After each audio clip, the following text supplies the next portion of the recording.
ఎండ అవసరం లేకుండా సంవత్సరం పాటు నిల్వ ఉండే తెల్లని పొటాటో చిప్స్ ఈజీగా ఎలా చేసుకోవాలో చూద్దాము.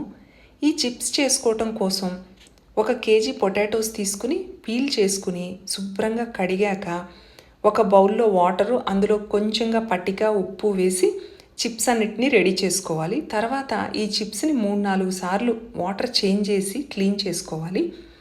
తర్వాత ఒక బౌల్లోకి వాటర్ పోసుకుని అందులోకి పట్టిక ఉప్పు వేసి బాయిల్ చేసుకోవాలి. వాటర్ బాయిల్ అవ్వడం స్టార్ట్ అయ్యాక ఈ పొటాటో చిప్స్ వేసుకుని జస్ట్ 2-3 మినిట్స్ బాయిల్ చేసి స్ట్రెయిన్ చేసుకోవాలి. ఇలా స్ట్రెయిన్ చేసుకున్న వాటిని కాటన్ క్లాత్ మీద ఫ్యాన్ గాలి కింద ఆరబెట్టుకుంటే మనకి చిప్స్ రెడీ అండి. నీరెండలో ఆరబెట్టుకున్నా కూడా సరిపోతుంది. ఫుల్ రెసిపీ కోసం నా ఛానల్ని విజిట్ చేయండి. వీడియో నచ్చినట్లయితే లైక్ చేయండి, షేర్ చేయండి, సబ్స్క్రైబ్ చేసుకోండి. Thank you.